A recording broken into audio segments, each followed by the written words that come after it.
ਬਿਸਮਿल्लाहिर्रहमानिर्रहीम village ਗੁਰਕੋ ਦੇ ਵਿੱਚ ਖੁਸ਼ ਆਮਦੀਦ ਕਰਨਾ ਜੀ। ਭਰਾਵਾਂ ਦੀ ਖਿਦਮਤ ਵਿੱਚ ਹਾਜ਼ਰ ਹਾਂ ਇੱਕ ਨਈ ਵੀਡੀਓ ਲੈ ਕੇ।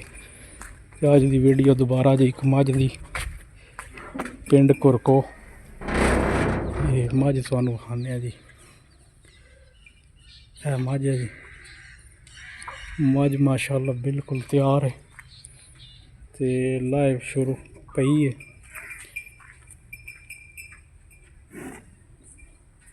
दिन मझ लेंदी जी 15 या 20 ऐसे दरम्यान साढ़े हिसाब ही तो दिहाड़े 15 पूरे हो जाते हैं, बाकी 5-7 दिन उत्ते भी लै सकती।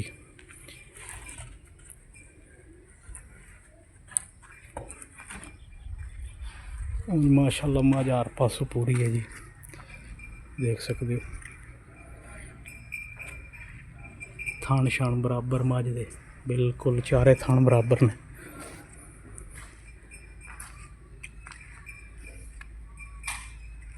जिससे वालों भी मझ सांभी है साइया ने, कोई मझ विच कमी पेशी नहीं।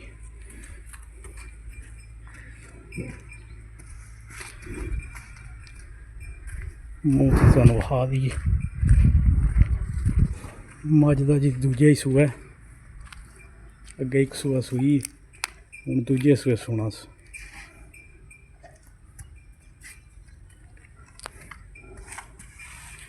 डिमांड है जी मझ की 5.5 लाख।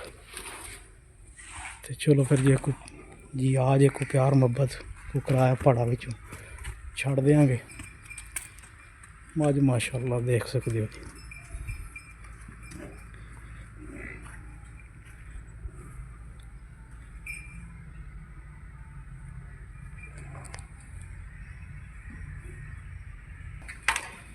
है जी पहले सूए की झोटी सू मगर तकरीबन 1.25 साल 1.5 साल की हो गई है। पहले सूए की तो हूँ मझ ने सुना जी दूजे सूए।